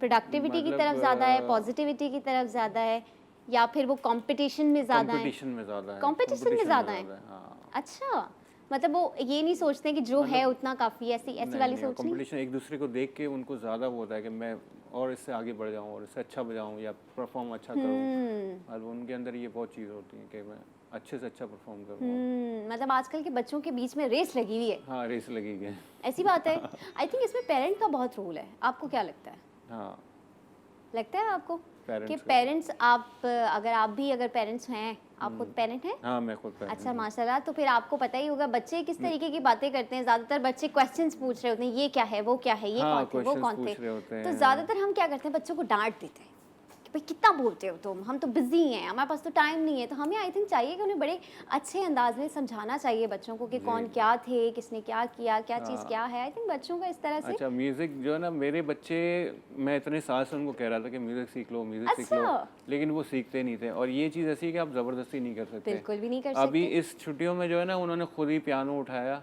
और खुद ही अच्छा। उन्होंने सीखना स्टार्ट कर दिया। जबरदस्त। तो आपके बच्चे देख के इंस्पिरेशन नहीं होती कि भाई हाँ, होती है। इंस्टीट्यूट में जो है? मुझसे इंस्पिरेशन होकर ही उन्होंने सीखा, मैंने स्टार्ट किया ना, मतलब खुद से। अच्छा आमिर साहब, आपको मैं एक बात बताऊं, हर दफ़ा जो है ना बच्चों की इंस्पिरेशन अम्मा अब्बा और बड़े बहन भाई नहीं होते अच्छा। जी। ये बच्चों का है। बच्चा हमेशा ये सोचता है कि मुझे कुछ डिफरेंट करना है। हाँ, ये हो बच्चे के अंदर हमेशा ये आंसर होता है ये हो सकता है कि कुछ मुझे कुछ डिफरेंट अलग करना करने है। के लिए शायद हो सकता है उन्होंने ये बिल्कुल। स्टार्ट किया हो। अब मैं आपको हमें बताऊं, हमारे घर में हमारे सबसे बड़े भाईजान इंजीनियर हैं। तो जब हमारे छोटे वाले भाईजान बड़े हुए तो उन्होंने कहा नहीं, इंजीनियर तो ये बन गया, अब मुझे कुछ और करना है। तो फिर हमारे छोटे वाले भाईजान चले गए फाइनेंस की तरफ। अब जब वो फाइनेंस की तरफ चल गए तो फिर मैं बड़ी हुई। मैंने कहा अब इंजीनियरिंग भी हो गई, फाइनेंस भी हो गई, डॉक्टरी में मेरा कोई इंटरेस्ट नहीं है, खून देख के तो मेरी वैसी जान निकल जाती है। तो मैंने कहा अब मैं जा रही हूँ मीडिया की तरफ। तो बच्चों के अंदर ये चीज़ होती है कि वो कुछ नया करने की उनके अंदर उमंग हाँ, होती है, ये तो है। इसीलिए शायद वो सीखते भी हाँ। जल्दी हैं। ऐसा ही है। हाँ। म्यूजिक के बारे में बताइएगा कि बच्चे का पहला लेसन क्या होता है? वो जो पहला हम सुनते हैं lesson सारे गामा पा? हाँ, वही है, सारे गामा की बेसिक वही है, अच्छा। क्योंकि वो आपको फिंगर्स भी सेट करनी होती है उसके हिसाब से, और अच्छा। सारे गामा से ही स्टार्ट होता है, बेसिक से ही। सारे जो इंस्ट्रूमेंट्स हैं उसमें सबसे आसान इंस्ट्रूमेंट कौन सा है? यही कीबोर्ड है। अच्छा। मेरे हिसाब से तो कीबोर्ड है। और गिटार? गिटार थोड़ा सा मुश्किल है, उसमें थोड़ा टाइम लगता है, वो हाथ सेट करने में थोड़ा सा टाइम लग जाता है। और ड्रमिंग? ड्रम सीख जाते हैं जल्द, मतलब ड्रम जल्दी? में, गिटार में ज़्यादा टाइम लगता है, ड्रम में इतना टाइम नहीं लगता, क्योंकि पीटना होता है। लेकिन पीटना भी एक आर्ट है। हाँ, वो भी आर्ट है, किस तरह से पीटना है। बिल्कुल। अच्छा ये बताइएगा कि ट्रेडिशनल इंस्ट्रूमेंट्स की जब हम बात करते हैं आमिर साहब, यानी कि तबला नवाज अगर हम बात करते हैं, कोई अब वो नहीं बनना चाहता, हमारे कोई बच्चे अब जो, हारमोनियम कोई नहीं बजाना हमारे चाहता। बच्चे जो नई जनरेशन है वो ये नहीं सीखना चाहती कि मैं फ्लूट या सीखूं, ऐसा या मैं क्यों? ये मुझे खुद को नहीं पता, या फिर आजकल यही इंस्ट्रूमेंट ज़्यादा नज़र आते हैं चैनल्स इस पे, जो गानों में भी यही इंस्ट्रूमेंट्स बज रहे होते हैं ज़्यादातर। हो सकता है इस वजह से शायद वो हो सकता है इस वजह से हो, लेकिन आमिर साहब मेरी आपको एक छोटी सी एडवाइस है कि आप जो है अपने इंस्टीट्यूट में बच्चों को हारमोनियम और तबले की तरफ भी लाएं, ताकि हमारा जो कल्चर है वो भी थोड़ा सा रिवाइव हो। आपका बहुत बहुत शुक्रिया उसी के thank साथ you. कि आप लोग आए, आपने हमें इतना अच्छा जो है दिल दिल आपका भी पाकिस्तान बहुत-बहुत सुनाया। शुक्रिया, आपने हमें नहीं नहीं, invite आपका किया। बहुत शुक्रिया कि आप आए। अयान, आपका बहुत शुक्रिया कि आपने शर्माते शर्माते कुछ ना कुछ बात कर ली। Thank you. दोबारा आएंगे आप अपने बैंड के साथ, वो जो बैंड बैंड। आपने नाम रखा है, आएंगे? जी बिल्कुल जनाब, इंशाल्लाह ताला मुलाकात होगी आपसे। यहाँ पर हमारे शो में वक्त हुआ एक छोटे से ब्रेक का, लेकिन आप कहीं मत जाइएगा, क्योंकि जब हम ब्रेक से वापस आएंगे, क्योंकि ईद भी आने वाली है, शादियों का भी सीज़न चल रहा है, हम बात करेंगे कि अपने घर को, अपने गार्डन को किस तरीके से एक नया लुक दिया जा सकता है, किस तरीके से उन्हें सजाया जा सकता है। तो कहीं मत जाइएगा, देखते रहिए जी उठा पाकिस्तान।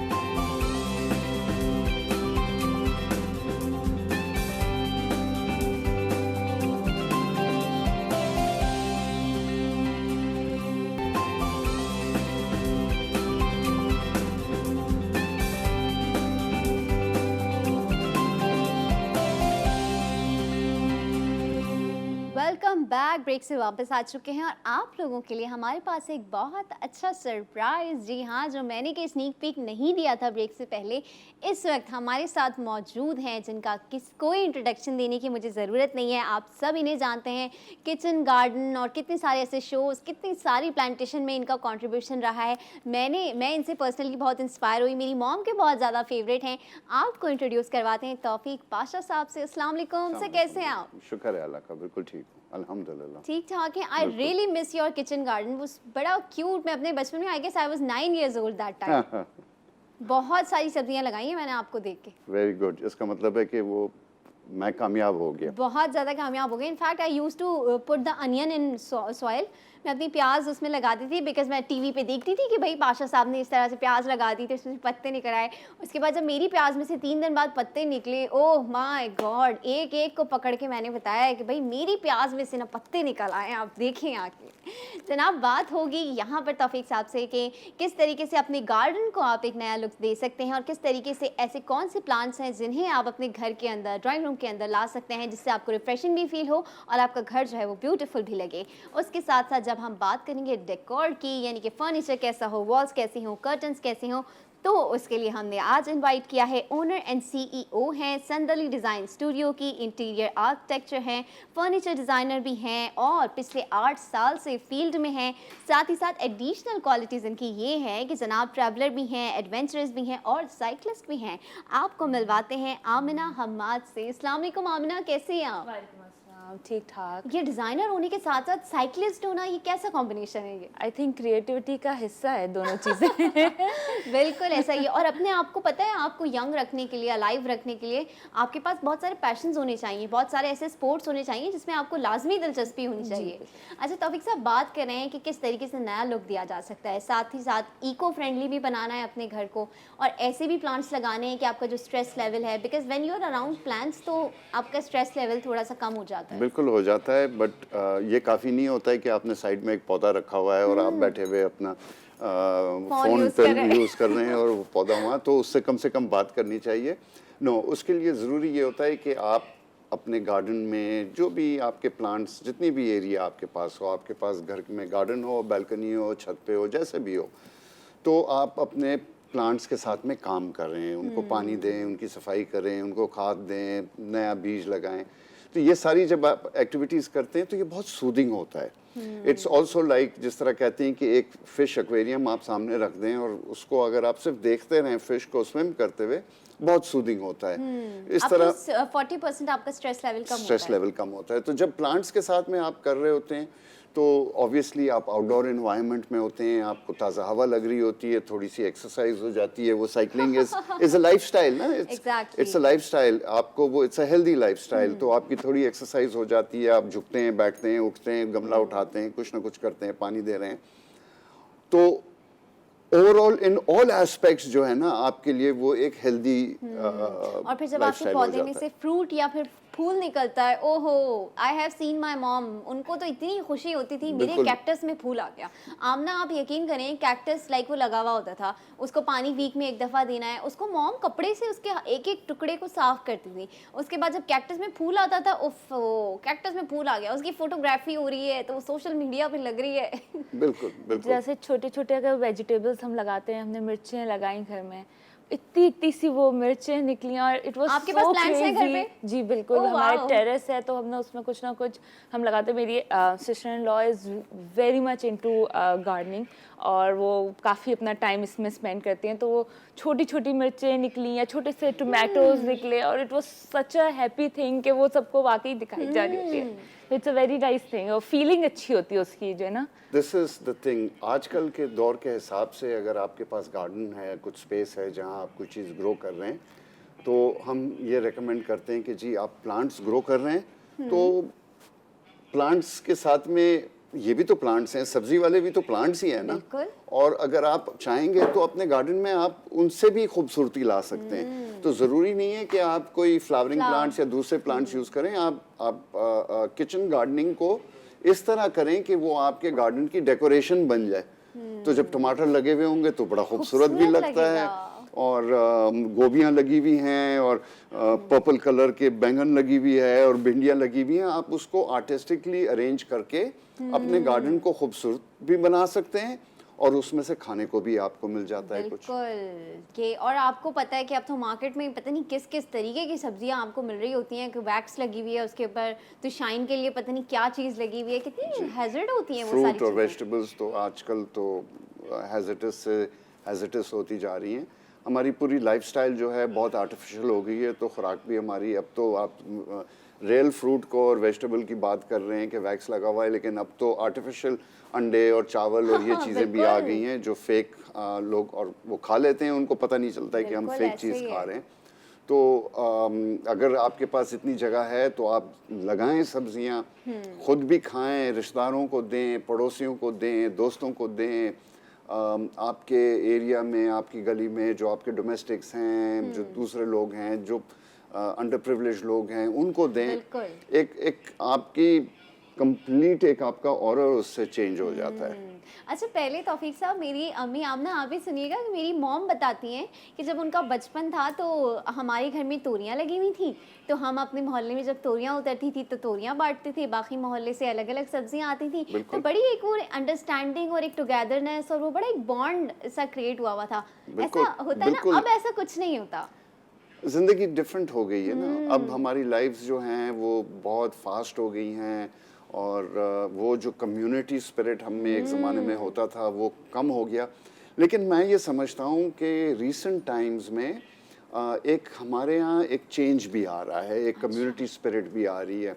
हमारे पास बड़े एग्जांपल्स हैं, ईदी साहब जैसे, जिन्होंने इतना कुछ किया और उनके एग्जांपल्स ने लोगों को मोटिवेट किया। अब देखें, आप कराची में रमज़ान में देखें तो किसी भी जगह आप रोड पे चले जाएं आपको खाने को मिल जाता है, पूरा शहर लोगों को खिला रहा होता है। गर्मी में देखें तो लोगों ने वाटर कूलर्स और ठंडा पानी और शरबत और ये किसी भी किस्म की कुदरती आफात, गर्मी ज़्यादा हो गई, बारिश हो गई ज़्यादा, सैलाब आ गया, हमारे यहाँ लोग एक तो इन ओकेजन्स पे करते हैं और अब जनरली लोगों ने एक दूसरे का हाथ बटाना शुरू कर दिया है। और किस तरह होता है, फिर लोग जमा हो जाते हैं, वॉलंटियर्स आ जाते हैं, चलो भाई मिलके ये काम करते हैं। तो these are creating community spirit हमारे यहाँ। एंड मुझे बड़ी उम्मीद है कि ये जो ख़ास तौर पे देखें मानना पड़ेगा और उसको इस्तेमाल करना पड़ेगा द फैक्ट कि हमारे यहाँ इस वक्त पॉपुलेशन का ज़्यादा हिस्सा जो है वो यूथ का है, ठीक है ना। तो उसको वो वैसे भी काफ़ी मोटिवेटेड है और करना चाहता है, उसके पास इतनी एनर्जी भी है, उसको थोड़ा सा अगर हम डायरेक्शन दे दें तो हमारे यहाँ ये कम्युनिटी स्पिरिट बढ़ जाएगा। अभी सब मोहल्लों में मिलके दरख्त लगा रहे हैं ना। मैं बार बार कहता हूँ कि पाकिस्तान की जो ये अवाम है ये इस वक्त दरख्त लगाने में कौम बन गई है। बिल्कुल ऐसे ही है। हमारी भी चैनल पे आप देखिए पब्लिक सर्विस मैसेज चलता रहता है कि भाई दरख्त जरूर लगाएं। There you go. बिल्कुल ऐसा ही है, सारे टीवी चैनल्स भी इकट्ठा हो गए हैं, सब मिलके इस चीज़ को प्रमोट कर रहे हैं। बिल्कुल जी। So that is where the community spirit हमारे यहाँ वापस अंदर आ रहा है।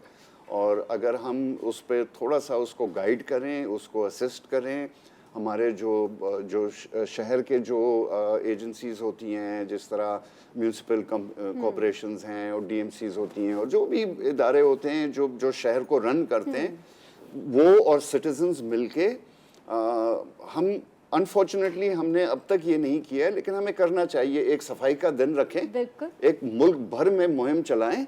और अभी हम बात कर रहे थे, इंतज़ार करते हुए मैं बैठा हुआ परवेज़ से बात कर रहा था और मैंने यही कहा कि अगर एक दिन मुकर्रर कर दिया जाए, पूरे मुल्क में हर आदमी झाड़ू लेकर सफाई पर निकल आए, तो मुल्क साफ हो जाएगा। बिल्कुल, और हमारे कोई शहर- शर्माएगा भी नहीं क्योंकि कैंपेन चल रही है। कैंपेन चल रही है जी, और इसमें शर्माने की तो बात ही नहीं है। बिल्कुल। कचरा कोई बाहर से आके नहीं करता है, ये हमारी खुद ही सड़कों पे जो करते हैं। कचरा है, ये किसी और मुल्क से रात को लोग आके कचरा फेंक कर नहीं जाते हैं, बिल्कुल। ये हमने ही फेंका है। बिल्कुल ऐसा ही है। आमना से बात करेंगे कि जब बात हो रही है कि आप डेकोर वगैरह करती हैं, डिज़ाइनिंग करती हैं, तो आपकी कोशिश होती है कि इंडोर जो है वो कुछ प्लांट्स भी कुछ टच दूँ मैं? देखें, ट्रेंड्स वगैरह की जब हम बात करते हैं और हम सब सोचते हैं कि क्या चीज़ बड़ी अच्छी है, क्या चीज़ कमरे में खूबसूरत लगेगी, तो सबसे पहली चीज़ जो हमारे माइंड में आती है, हम किसी कमरे को हम इसमें प्लांटर कहाँ ऐड करेंगे। सबसे पहली मेरे माइंड में होता है कि यूटिलिटीज़ जो मेन चीज़ है, उसके बाद हम ये सबसे पहले देखते हैं कि खूबसूरती बढ़ाने के लिए इंडोर प्लांट्स हम कहाँ ऐड कर सकते हैं। और उससे ये एक ऐसी चीज़ है जो हमारी रूल बुक का ना एक फर्स्ट रूल है कि हमने प्लांटर्स को लाजमी ऐड करना है। लेकिन आमना ऐसा भी तो होगा ना कि आपके क्लाइंट्स कहते होंगे कि भाई हमें प्लांट्स नहीं चाहिए, काफ़ी लोगों को नहीं पसंद होते, वो कहते हैं रूम में हमें नहीं चाहिए प्लांट, तो ऐसे क्लाइंट्स आए हैं आपके देखिए, पास? रीजंस होते हैं क्यों उन्हें नहीं पसंद। कुछ लोग कहते हैं कि ये कार्बन डाइऑक्साइड करते हैं, तो बहुत सारे ऐसे प्लांट्स भी हैं जो कार्बन डाइऑक्साइड रात में नहीं करते हैं, बाहर Exhale नहीं एक्सहेल करते। तो हम ऐसे प्लांट्स उनको एडवाइस करते हैं। और बेडरूम्स में या आपके लिविंग रूम्स में आपको ऐसे प्लांट्स रखे जाते हैं, स्पेशली जो नाइट टाइम के लिए भी आपके लिए बेनिफिशियल होते हैं। प्लस हम उनको इनके बेनिफिट्स बताना बहुत इंपॉर्टेंट है कि बहुत सारे प्लांट्स हैं जो आपके मॉस्किटोज रिपेल करते हैं। बहुत सारे प्लांट्स ऐसे हैं, मतलब ये आपके इंडोर में आपको असिस्ट कर रहे होते हैं। जब आप लोगों को ये चीज़ें एक्सप्लेन करते हैं, उन्हें बताते हैं, तो लोगों का इंटरेस्ट खुद ही ऐड हो जाता है। बल्कि मैं आपको बताऊँ, ये हमारा काम है, हम लोगों को एजुकेट करते हैं। हमारा काम है कि हम लोगों को अपनी जगह बताएं। का, अपनी कुर्सी का सही इस्तेमाल भी एक जिम्मेदारी है। जी यही बिल्कुल तो जिम्मेदारी है। बिल्कुल। और ये इन्होंने बहुत अच्छी बात कही कि ये हमारा काम है as an interior designer, as an architect, as anything, आपका जो भी प्रोफेशन है उसमें लोगों को, और वैसे भी आपका काम है आप लोगों को एजुकेट करें, उनको बताएं। मीडिया का बहुत बड़ा काम है, रोल है इसमें कि वो लोगों को एजुकेट करें। और आजकल लोग प्लांट्स के बारे में काफ़ी अवेयर हो गए हैं। क्लाइमेट चेंज की वजह से गर्मी बहुत हो गई है, हर आदमी को महसूस होती है, और मीडिया की वजह से हर सबको पता है कि जी क्लाइमेट चेंज है और ये गर्मी ज़्यादा है, और प्लांट्स और ट्रीज़ का दखल उसमें, और तो हर पीपल आर अवेयर। और अब लोग चाहते हैं, और एक आप कोई कमरा जितना खूबसूरत से भी ये डिज़ाइन कर देंगे ना, महंगे से महंगा, जब तक उसमें एक पौधा नहीं रखेंगे ना, उसमें रूह नहीं आती है, वो कमरा मरा का मरा होता है। आप 2 पौधे रख देते हैं, उसमें रूह आ जाती है। एनवायरमेंटल बड़ा आपका चेंज हो जाता Change है, हो जाता आपको बहुत रिलैक्स और रिफ्रेशिंग फील हो रहा होता है। अलाइव कर देते हैं। बिल्कुल। बिल्कुल ऐसे स्पेशली ही। जब हम किसी लिविंग रूम का सोचते हैं कि ठीक है, कोई आता है मेरे पास कि हमें एक लिविंग रूम, बड़ा कोजी सा लिविंग रूम चाहिए, तो हम जहाँ हम सोफ़ा कोजी कर रहे होते हैं, जहाँ हम एक चेयर कोजी सी बना रहे होते हैं, वहाँ हम उनको कहते हैं कि आप कुछ प्लांटर्स ऐड करें, क्योंकि वो आपकी लिविंग स्पेस को जितना कोजी और जितना कंफर्टेबल बनाते हैं, आँखों के लिए एक ठंडक Pleasing का होता है, एहसास होता है। जी, बिल्कुल। हम कलर स्कीम्स जब बना रहे होते हैं तो उसमें हम इस चीज़ का लाजमी और रखते हैं एहसास कि ये भी आपको ठंडा करता है, ये भी आपकी आंखों को ठंडा अच्छा, करता है। कलर्स की अगर आपने बात की आमना, तो कौन से ऐसे कलर्स होते हैं जो लिविंग रूम के लिए ठीक होते हैं, कौन से कलर्स बेडरूम के लिए ठीक होते हैं, ये बताइएगा। कलर्स के हवाले से जब हम बात करते हैं, देखिए आजकल तो बहुत तरीके के कलर, बहुत ब्राइट कलर्स, बहुत डिफरेंट कलर्स जो है ना आपको मार्केट में नज़र आएंगे कि इवन जैसे पहले होता था कि लाइट सा एयरी बेडरूम होना चाहिए, अब बहुत डार्क कलर्स जो है वो बेडरूम में यूज़ होते हैं बहुत ज़्यादा, और स्पेशली ब्लैक चारकोल कलर्स जो हैं I had a black wall in my bedroom और वो एक बड़ा मज़े का इम्पैक्ट देती है, मतलब अगर यूज नाइसली, ठीक है, अगर उसको प्रॉपरली इसको स्पेस के हिसाब से यूज़ किया जाए तो वो आपके रूम को बहुत खूबसूरत, बहुत ग्रैंड लुक दे देती है। छोटा सा भी रूम हो वो एकदम, मगर उसका यूजेज प्रॉपर होना चाहिए। और अच्छा, अगर किसी का रूम छोटा सा है, बड़ा मिनी सा रूम है, किसी बच्चा जो सबसे छोटा वाला ना पसंदीदा मेरी तरह का बच्चा होता है, जो लास्ट में आता है, उसका रूम अगर छोटा सा है तो उसे कौन सा पेंट करवाना चाहिए?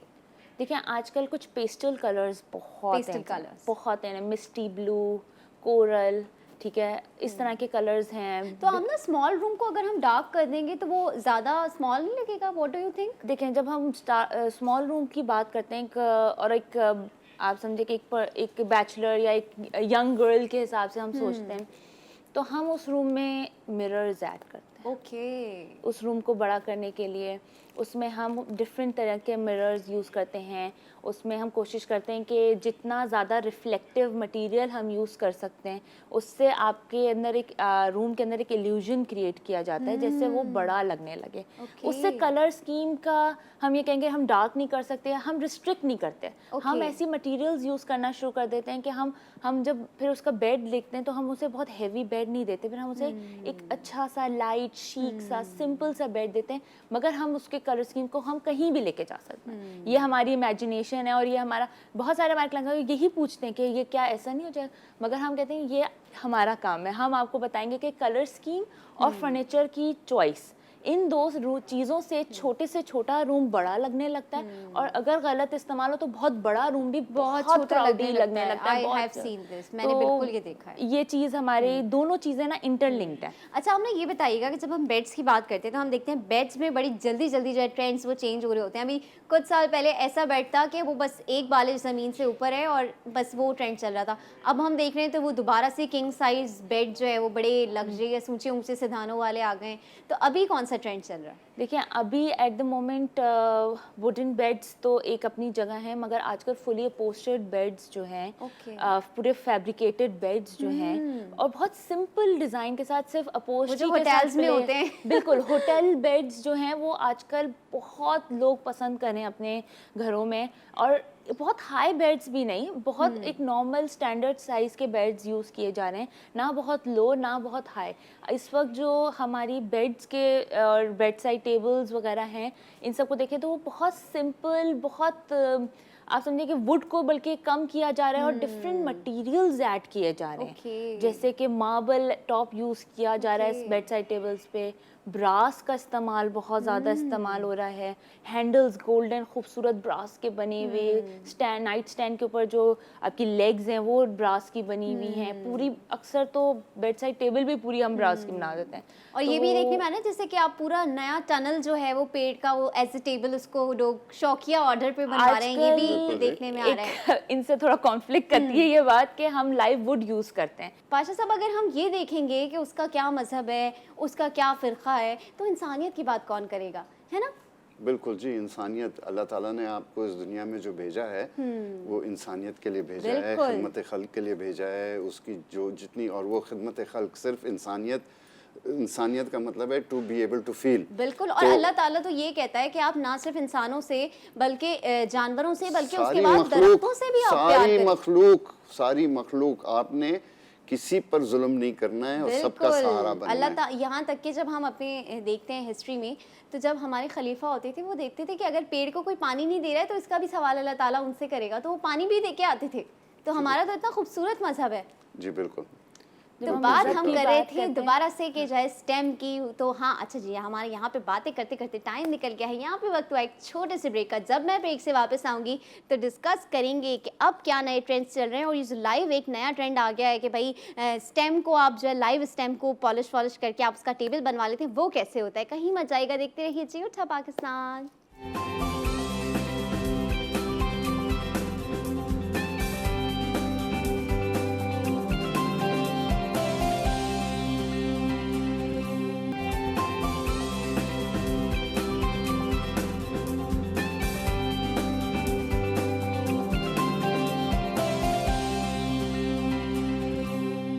Welcome back. बात हो रही है घर को खूबसूरत कैसे बनाया जा सकता है, गार्डन को, बेडरूम्स को, अपने लिविंग रूम्स को, क्योंकि सबसे ज़्यादा यूज़ होने वाली चीज़ें यही हैं।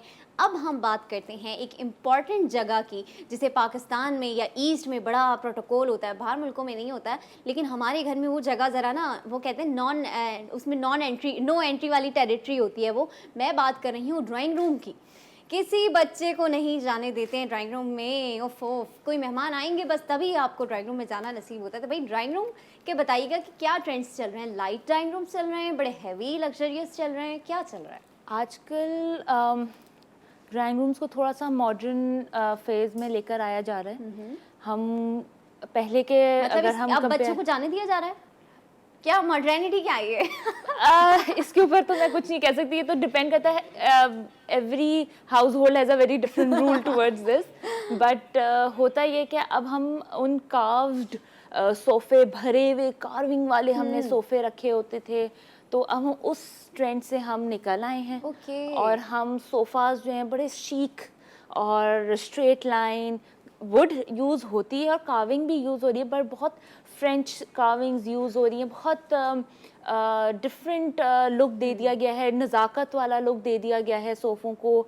और ये कि प्रॉपर अच्छी सेटिंग, पहले ये होता था कि हमने ग्रुप सेटिंग्स कर दी जाती थी कि एक अगर बड़ा ड्राइंग रूम है तो हमने 2 सेटिंग्स कर दी। अब हम कोशिश करते हैं कि उन सेटिंग्स को पूरा एक बड़ी फुल सेटिंग बनाएं। बड़े सोफ़े, पहले 2 सीटर 3 सीटर यूज़ कर, 7 सीटर सोफ़ा ले लिया, ओके डन, हमारी सिटिंग हो गई। अब बिल्कुल चेंज हो गया। अब हमारे हर सोफ़ा रूम में एक चेयर, सोफ़ा जो भी है, वो एक हर चीज़ अपनी स्टोरी खुद बताता है। कोई मैचिंग नहीं हो रही होती, बल्कि जितना हम कंट्रास्ट और जितनी चीज़ें हम मटेरियल्स को मिक्स कर सकते हैं, हम उतनी चीज़ें यूज़ कर रहे होते हैं। लकड़ी यूज़ हो रही है, ब्रास यूज़ हो रहा है, मार्बल यूज़ हो रहा है, मेटल्स यूज़ हो रहे हैं। हर तरह की चीज़ को हम ड्राइंग रूम में लेकर आ रहे हैं। मिरर्स यूज़ हो रहे हैं। अच्छा, अब ना एक और चीज़ भी यूज़ होती है ड्राइंग रूम की, जब हम बात करें, वो जो वुडन झूला होता है आपका ट्रेडिशनल वाला, वो लोग भी काफ़ी पसंद करते हैं अपने ड्राइंग रूम में रखना। उसमें भी बड़ी मॉडर्नाइजेशंस आ गई हैं और बहुत सारे लोग हैं जो इस झूले को क्योंकि एक कार्व झूला बड़ा खूबसूरत लगता था, यूज़ किया जाता था, तो अब हम उसको भी बड़े मॉडर्नाइज लुक में लेकर आए हैं। उसके हैंडल्स ब्रास के कर दिए गए हैं, उसके अंदर डिटेलिंग लेकर आए हैं। वही जो हमारा कॉन्सेप्ट ऑफ झूला था उसको हमने बड़ा लुक दे दिया और उसको हम ड्राइंग रूम से लेकर लिविंग रूम की तरफ ले आए हैं, शिफ्ट कर दिया उसका वो, क्योंकि उसकी सेटिंग जो होती है वो इतनी फॉर्मल नहीं होती है, तो हमने उसको जो है कैजुअल सेटिंग की तरफ ला के, और हमने उसको लिविंग रूम्स में, जहाँ टीवी होता है, जहाँ सब फैमिली ऑफिस से आने के बाद, इधर से उधर आने के बाद सब बैठते हैं, शाम में एक दूसरे का गपशप लगाते हैं, वो उस रूम में हम उसको शिफ्ट करते हैं, ताकि वहाँ पे वो बच्चे भी इंजॉय कर रहे होते हैं अपना, उनको भी अपना फैमिली टाइम भी इंजॉय हो रहा होता है उनका, और ये सब चीज़ें लगी हुई होती हैं एक साथ, तो ये इस जगहों पे हम उनको लेकर जा रहे हैं। सीट्स में भी बड़ी वेरिएशंस देख रहे हैं क्या? पूरी वो सर्कुलर सीट्स आ गई हैं, स्विंग्स आ गए हैं जो कि आपके इंडोर स्विंग्स होते हैं, तो उसमें ये बताइएगा कि कौन सी ऐसे स्विंग्स होते हैं जिन्हें आप आउटडोर रखते हैं और कौन से स्विंग्स हैं जो इंडोर रखे जाते हैं? दोनों में मटेरियल का फ़र्क होता है और डिज़ाइन पॉइंट ऑफ व्यू से भी थोड़ा बहुत फ़र्क होता है, मगर मेजरली जो है आउटडोर मटेरियल के अपने जो झूले आते हैं, स्विंग्स आते हैं, वो बाहर रखने के लिए, धूप यहाँ की जिस तरह की होती है, तो बहुत अच्छी तरह समझते हैं इस चीज़ को, तो आउटडोर फर्नीचर बहुत अच्छा, बहुत मज़े का पाकिस्तान में अवेलेबल है, तो लोग उसको प्रेफर करते हैं बाहर रखने के लिए। और अंदर के लिए हम बेहतरीन वुड भी यूज़ कर सकते हैं, केन भी यूज़ कर सकते हैं, और कि वो अंदर है वो ख़राब नहीं होता, वो धूप से ख़राब नहीं, तो उस पर आप कपड़े का जो उसकी सिटिंग है उसको कपड़े की भी बना सकते हैं, वो मिट्टी नहीं लगेगी, इतनी ज़्यादा केयर रहेगा। बाहर के लिए प्रॉपर जो है वो केन जो है वो भी बड़ी ट्रीटेड केन आती है जो यूज़ होती है, जो धूप में भी ख़राब नहीं होती है, और साल आप धूप में उसको रख सकते हैं, वो ख़राब नहीं होती, तो वो चीज़ें, और उसके फैब्रिक्स भी इसी तरह के होते हैं जो धूप से ख़राब ना हो, तो वो चीज़ें बाहर रखी जाती हैं। अच्छा, आपके यहाँ पे स्क्रीन पे डिज़ाइंस भी चल रहे हैं बड़े ज़बरदस्त सिग्नेचर किस्म के, ये बताइएगा कि ड्रेसिंग टेबल जो कि ख़वातीन की बड़ी तवज्जो का मरकज़ होता है कि भाई स्पेशल वाला ड्रेसिंग टेबल चाहिए, उसमें क्या नए ट्रेंड्स आए? अगेन जब हम बेडरूम्स की बात करते हैं तो उसी तरह से जैसे पहले हम एक सेट खरीद लेते थे बेड का, बेड साइड टेबल और ड्रेसर उसी की मैचिंग की हो रही है और मिरर भी वही कार्विंग आ रही है, तो अब सब चेंज हो गया है। Okay. अब हर पीस अपनी स्टोरी, अपनी पेंट, अपनी उसकी लुक होती है, अपनी पॉलिश होती है और उन सबको ज्वाइन करके एक रूम की क्रिएशन की जा रही होती है। उसमें एक रूम के अंदर उसका पेंट का भी इन्वॉल्वमेंट उतनी ही ज़्यादा होती है जितनी उसके अंदर उसकी ड्रेसर की इन्वॉल्वमेंट होती है। कि अगर पेंट सही नहीं हुआ और ड्रेसर हमने कोई बहुत अमेजिंग सा पॉलिश हुआ बहुत ज़बरदस्त कोई रख दिया है और पीछे से पेंट अच्छा नहीं है या वॉलपेपर अच्छा नहीं है, वो अच्छा नहीं लगेगा। ऑल गोज इन वेन, सब जाया हो जाता है। जो एक I think as a female हमारी सबसे इम्पोर्टेंट जगह होती है वो हमारी ड्रेसिंग टेबल होती है। वो अच्छी सी दिखनी भी चाहिए ताकि हम भी अच्छे से बड़े दिखें। टची होती हैं फीमेल्स अपनी जी, ड्रेसिंग टेबल को बिल्कुल लेकर। होते हैं, बहुत होते हैं। और उस वो मुझे लग रहा है पाशा साहब का एक्सपीरियंस बोल रहा है, कह रहे हैं जी। मगर ये उनके लिए मैं ये समझती हूँ कि everything is a living experience, ठीक है। अगर हम उन्हें अच्छी ड्रेसिंग टेबल देते हैं तो उनका लाइफस्टाइल, उनकी थॉट प्रोसेस वहाँ पे एक अच्छी होती है और वो हैप्पी फील करती हैं तो वो घर को भी हैप्पी रखती हैं, ठीक है। ये एक एक्सपीरियंस है आपका, एक लिविंग आपकी लाइफस्टाइल है। बिल्कुल तो ऐसे। मैं समझती हूँ कि इस चीज़ को आपने, अगर जो मर्द इन्वेस्ट नहीं करता, आई थिंक कि उनको इस चीज़ पे बहुत इन्वेस्ट करना चाहिए। हैप्पी वाइफ हैप्पी लाइफ वाली बात होती है। हैप्पी वाइफ और हैप्पी लाइफ ऐसे ही होता है। बाजू साहब आप ये बताइएगा कि गार्डन्स, क्योंकि गार्डन का फर्नीचर भी डिस्कस हो गया, मैं एक ये भी ट्रेंड देखती हूँ कि गार्डन में फाउंटेन का कंसेप्ट जो है वो अब पहले बहुत था, अब दोबारा से एक रिवाइव हो रहा है। तो ये बताइएगा गार्डन में सीमेंटेड फर्नीचर भी लोग रखवाते हैं कि वो जो सीमेंट की बनी हुई बेंचेस वगैरह होती हैं, तो अभी नए क्या रेवोल्यूशन आ रहे हैं गार्डन में? देखें, हर किसी की अपनी चॉइस होती है। अभी भी कुछ लोग होते हैं जो कहते हैं वो ओल्ड फैशन लकड़ी और कास्ट आयरन का बेंच लगा दें। कोई कहता है जी बस एक कोई लकड़ी दरख्त का तना पुराना कटा हुआ वो लगा दें। हर किसी की अपनी चॉइस होती है और अब वो ज़माना आ गया है कि इतनी डिफरेंट वेरिएशंस हैं कि हर कोई अपनी मर्ज़ी का कर रहा होता है। मॉड्यूलर किस्म का फर्नीचर भी आ गया है, ऑल वेदर अपहोल्स्ट्री भी आ गई है। आपको धूप हो, बारिश हो, बर्फ़ गिर रही हो, उसकी अपहोल्स्ट्री को कुछ होता ही नहीं है। कंफर्टेबल सोफ़े भी लोग रखते हैं उस किस्म के। लोकली भी कुछ बनते हैं, कुछ इंपोर्टेड भी अवेलेबल है। हर आदमी बहुत इजीली अवेलेबल है फर्नीचर और हर आदमी अब अपने हिसाब से अपने चॉइस से लगाता है। देखिए, जिस तरह अब ख़वातीन आई सपोज मदर नेचर पर इम्प्रूवमेंट डाल रही होती हैं with all their dressing table पे जो सामान पड़ा हुआ होता है। और मैंने भी तो पहने हुए है ना, गले में भी पहना हुआ है, ये बीड्स पहनता हूँ। ये क्या है? ये हमारे एक्सेसरीज हैं, ठीक है ना।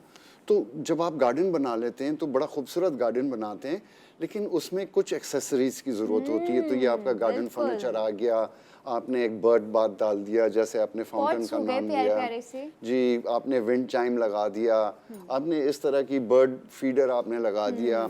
तो ये चीज़ें आपकी गार्डन की एक्सेसरीज होती हैं। आपने पाथवे लगा दिया। और अगर आपके पास बिल्कुल ही कोई स्पेस नहीं है और आपके पास एक बालकनी है या लैंडिंग है या सीढ़ियों वाला एरिया है, एज लॉन्ग एज थोड़ी सी भी धूप आती है, आप वहाँ पे कुछ 2-4 पौधे लटका के, कुछ एक विंड चाइम लटका दें, कोई एक आईना का पीस जो है वो और आप इसके लिए लटका दें। आपको जो है ज़्यादा बजट भी नहीं चाहिए होता। आप चाहें तो घर में खुद से भी ऐसी चीज़ें बना सकते हैं जिससे आपका गार्डन या आपका घर खूबसूरत लग सकता है। उसी के साथ आप लोगों का बहुत ज़्यादा शुक्रिया कि आप लोगों ने अपना कीमती वक्त निकाला और हमारे आज के मेहमान बने। यहाँ पे शो का वक्त जल्दी ख़त्म हो गया है। मैं चाह रही हूँ कि और मज़ीद बातें होती, लेकिन जो है शो का वक्त ख़त्म हो गया है। कल एक नए टॉपिक, एक नए शो के साथ आपकी होस्ट रिनम फातिमा आपकी स्क्रीन पर साथ होंगी। तो देखते रहिए, पसंद करते रहिए जी उठा पाकिस्तान। अल्लाह हाफिज़।